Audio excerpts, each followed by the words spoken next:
स्वागत है आप सबका दुनिया टोन में। शुरुआत करते हैं आज की खबरों की। सबसे पहले नजर डालते हैं आज की कुछ खास खबरों पर। कनाडा में मिला कोरोना वायरस के नए स्ट्रेन का पहला केस। ऑस्ट्रेलिया में दो बेस्ट फ्रेंड्स भारतीय युवाओं की पानी में डूबने से हुई दर्दनाक मौत। और कैनेडियन इमिग्रेशन के द्वारा एप्लीकेंट्स के लिए डॉक्यूमेंट वेरिफिकेशंस को लेकर किए गए नए चेंजेस। अब खबरें विस्तार में। ऑस्ट्रेलिया में दो बहुत ही अच्छे दोस्त भारतीय युवाओं की क्रिसमस के दिन समुद्र में डूबने से मौत हो गई है। ये घटना मेलबोर्न से करीब 220 किलोमीटर दूर स्थित स्क्यूकी बीच की है। ये दोनों ही नौजवान पंजाब से संबंध रखते थे और दोनों के नाम अनुपम छाबड़ा और आशु दुग्गल हैं और इन दोनों की ही उम्र 26 साल की है।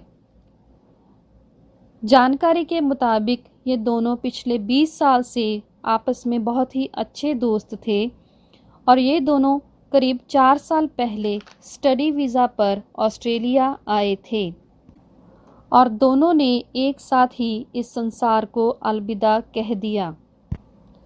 ये घटना शाम 4 बजे के करीब घटी और दोनों ही युवक पानी की तेज धारा में लापता हो गए। घटना के कुछ घंटों बाद ही अनुपम छाबड़ा का शव मिला और दूसरे युवक आशु दुग्गल का शव शनिवार सुबह 4 बजे के करीब बरामद किया गया। इस समय आशु दुग्गल की बहन अनु ने कहा कि उस समय घटना वाली जगह पर कोई भी लाइफगार्ड नहीं था और अगर वहां पे कोई लाइफगार्ड होता तो शायद उन दोनों की जान बच जाती। इसके अलावा उन दोनों के एक नज़दीकी दोस्त ने बताया कि अनुपम छाबड़ा सेटल होने के बाद शादी करवाने जा रहा था और वो एक शेफ के तौर पर काम करता था। कनाडा में यूके में फैले कोरोना वायरस के नए स्ट्रेन के पहला केस मिलने की पुष्टि की गई है। ये पहला केस ओंटारियो में मिला है। ओंटारियो के chief medical health officer doctor Barbara Yaffe ने इस पहले केस की अनाउंसमेंट की है।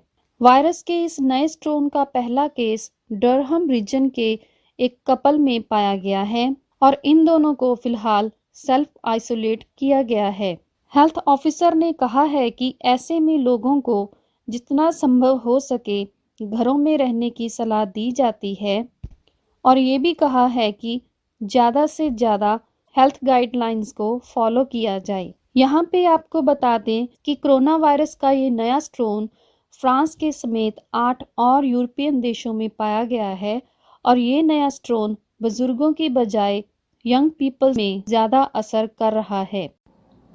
कैनेडियन इमिग्रेशन के द्वारा डॉक्यूमेंट्स वेरिफिकेशन को लेकर कुछ नए चेंजेस किए गए हैं। बहुत सारे लोग जो कि कैनेडियन इमिग्रेशन के लिए अप्लाई करते हैं उनको एक डॉक्यूमेंट सबमिट करवाना ज़रूरी होता है जिसके द्वारा ये वेरीफाई किया जाता है कैंडिडेट्स की फॉरेन डिग्रीज, डिप्लोमास और सर्टिफिकेट्स एक वैलिड कैनेडियन के बराबर है या नहीं। और इस डॉक्यूमेंट को ECA एजुकेशनल क्रेडेंशियल असेसमेंट कहा जाता है। अब आपको बताते हैं कि इस ECA डॉक्यूमेंट को लेकर जो चेंजेस हुए हैं उनके बारे में। हाल ही में इन क्रेडेंशियल्स को जमा करवाने के बारे में ऐलान हुआ है कि अब एप्लीकेंट्स को सिर्फ अपनी हाईएस्ट एजुकेशन का सर्टिफिकेट जमा करवाने की ही ज़रूरत है। WES द्वारा ये बताया गया है कि अगर एप्लीकेंट वेरिफिकेशन के लिए एडिशनल डॉक्यूमेंट्स जमा करवाते हैं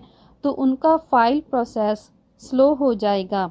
नवंबर 2020 से जिन लोगों ने जैसे कि PhD की हुई है उनको अब अपनी बैचलर या मास्टर डिग्री सबमिट करवाने की ज़रूरत नहीं है और यही सेम प्रोसेस मास्टर डिग्री और बैचलर डिग्री होल्डर्स के लिए भी है। इसके अलावा अगर कोई कैंडिडेट किसी फ्रैंकोफोन कंट्री में किसी स्कूल में एडमिशन ले रहा है तो उसको अपने डॉक्यूमेंट सबमिट करवाने की ज़रूरत होगी। अगर कोई भी कैंडिडेट फ्रेंच में डॉक्यूमेंट सबमिट करवा रहा है तो उसको ट्रांसलेशन की ज़रूरत नहीं होगी और अगर डॉक्यूमेंट किसी और लैंग्वेज में है तो उसको ट्रांसलेट करने की ज़रूरत होगी। और इसके साथ ही जो कैंडिडेट्स इंडिया से डॉक्यूमेंट्स जमा करवा रहे हैं उनको एडिशनल डॉक्यूमेंट्स सबमिट करवाने भी ज़रूरी होंगे। इसके अलावा जिन इंडियन कैंडिडेट्स ने मास्टर डिग्री या फिर पोस्ट ग्रेजुएट डिप्लोमा असेसमेंट के लिए भेजे हैं उनको बैचलर डिग्री भी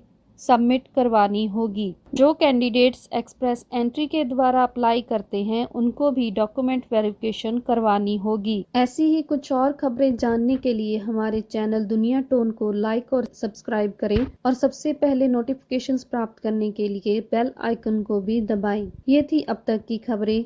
ऐसी ही कुछ और अंतर्राष्ट्रीय खबरें लेकर फिर से पेश होंगे। तब तक के लिए धन्यवाद।